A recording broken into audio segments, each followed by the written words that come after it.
UGC bill को लेकर अखिलेश यादव जी कहां गायब है और तेजस्वी यादव, इस वीडियो में हम बात करेंगे। दोस्तों नमस्कार, मैं सत्यप्रकाश। दोस्तों जिस तरीके से यूजीसी बिल को लेकर पूरे देश में आंदोलन लोग कर रहे हैं, पहले उसके विरोध में स्वर्ण समाज के लोग आंदोलन किए, बहुत ही आंदोलन किया, उग्र से लेकर न्यायिक तरीके से भी मोदी जी को, अमित शाह जी के पोस्टर से लेकर धर्मेंद्र प्रधान तक गालियां दी गई, कब्र तक खोदने की बात आ गई। लेकिन पहले ही बार में सुप्रीम कोर्ट में इस पर रोक लगा दी गई, संज्ञान ले लिया गया। सारी चीज बात करेंगे, लेकिन मेन मुद्दे की बात है कि अखिलेश यादव और आरजेडी के तेजस्वी यादव नेता क्यों नहीं बोल रहे हैं। दोस्तों अगर हम बात करें तो यह आंदोलन सभी वर्गों से समाजों का है, जातीय बिरादरियों को जिस तरीके से हमारे देश में वर्चस्व है उसके मुद्दे की बात है। लेकिन जिस तरीके से जिसकी मीडिया है, जिसमें 90% से ज्यादा लोग एक ही समाज के, मोटा मोटा हम कहें स्वर्ण समाज के लोग हैं, उन्होंने थोड़ी अधूरी जानकारी फैला के, भ्रामक चीजें फैला के आंदोलन और ज्यादा उग्र कर दिया। और हमारे समाज के बहुत से वर्ग लोग, बहुत से लोग ऐसे हैं कि जिसको अभी भी लग रहा है यूजीसी से कोई मतलब नहीं है, यूजीसी का कोई उनके दिनचर्या में, उनके कार्यकाल से कोई मतलब नहीं है। लेकिन जो हमारे पढ़े लिखे वर्ग हैं उनकी जिम्मेदारी बनती है, जिन्होंने आरक्षण, जिन्होंने बाबा साहब अम्बेडकर की बदौलत वहां तक पहुंचे। लेकिन सबसे मूल बात है समाजवादी पार्टी के राष्ट्रीय अध्यक्ष अखिलेश यादव जी ने पहले दिन भी उनके साथ थे, आज भी उनके साथ है, यूजीसी के समर्थन में थे। उन्होंने कहा था कि किसी के साथ अन्याय नहीं होना चाहिए।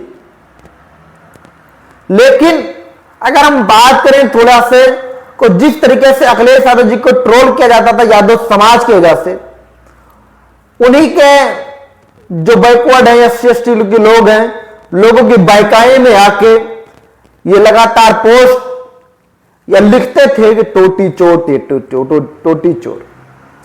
आज ये समय आ गया उनके साथ खड़ा होने का, तो समाजवादी पार्टी खड़ी थी और खड़ी रहेगी। अखिलेश जी कहते हैं उनके तमाम बड़े नेता, बड़े प्रवक्ता, लक्ष्मण यादव से लेकर राजकुमार भाटी, तमाम ऐसे प्रवक्ता हैं जो यूजीसी के फेवर में बोलते आ रहे हैं। लेकिन जो भारतीय जनता पार्टी के पाले हुए कुछ फेसबुक वाले लोग हैं और जिसको कम जानकारी है, बोल सकते हैं जिसकी घृणा है, जो लोग फेक आईडी बना के जिसको अपने बाप को बाप कहने में शर्म आती है, वैसे लोग ये ट्रोल कर रहे हैं कि समाजवादी पार्टी के लोग यूजीसी के फेवर में नहीं बोल रहे हैं। अगर आरजेडी की बात करें तो आरजेडी की भी तमाम बड़े नेता बोल रहे हैं, कंचन यादव प्रवक्ता है, राष्ट्रीय प्रवक्ता है, आप देख लो डिबेटों में वो अपनी बात रखें समाजवादी पार्टी के लोग। लेकिन ये जो भ्रामक खबरें फैलाई जा रही हैं ये बिल्कुल गलत है, इनके विरुद्ध भी हम लोगों को लड़ाई लड़ना है। और यादव समाज डट के खड़ा है इस बिल में।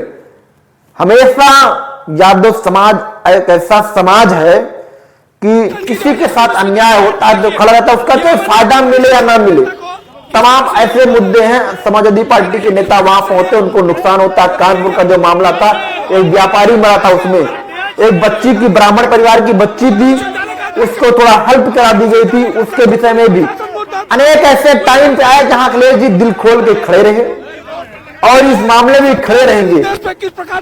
और जिस तरीके से गलत न्यूज फैलाई गई और न्यूज तंत्र है, इनकी अब लाइनें एक बार देख लीजिए, इनकी लाइनें क्या है। लेकिन आप लोग ये बताइए कि जिसने आवाज दी बिहार की जनता को, लालू प्रसाद यादव को, आपके लोगों ने कहां लाके खड़ा कर दिया। लोग बोलते हैं कि जब लालू प्रसाद जी की सरकार नहीं थी तो वहां दलितों के ऊपर बहुत ज्यादा अत्याचार होता था, होता रहा है, अभी भी हो रहा है।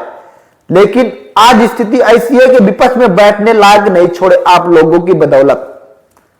ऐसा नहीं है कि समाज आरजेडी को लोग वोट नहीं दिए, लोग की डकैती हुई या क्या हुआ, आप लोगों की आपकी राय है, कमेंट के माध्यम जरूर बताइए।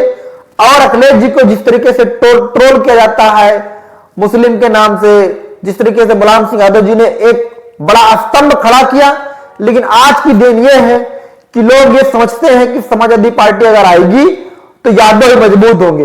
डंके की चोट पर कह रहा हूं, अगर यादव मजबूत होगा तो ओबीसी, एसटी और 80 लोग भी मजबूत होंगे, क्योंकि हम उनके हक और अधिकार की बात कहा करते हैं। लेकिन आज के समय, जिस समय यूजीसी लाया, तब सोन समाज एक होकर सारी बिरादरियों के लोग उनके साथ खड़े रहे। लेकिन हमारे समाज के लोग अभी भी ऐसा महसूस कर रहे हैं कि भारतीय जनता पार्टी उनके फेवर में कुछ करेगी। ये बिल्कुल आप लोग बहम में मत रहिए, धीरे धीरे आपके पर काट दिए जाएंगे, आप उड़ नहीं पाओगे, फिर आपकी जुबान काट दी जाएगी, आप बोल नहीं पाओगे, आपको साइलेंट कर दिया जाएगा, आपके बच्चे अंधकार में रहेंगे। आप लोगों को क्या राय है कमेंट के माध्यम जरूर बताइए, और ये बताइए क्या समाजवादी पार्टी या आरजेडी आपके विरुद्ध कब खड़ी रही। ये लोग गलत खबर फैला रहे हैं। इस वीडियो में इतना ही। जय हिंद, जय भारत, जय संविधान।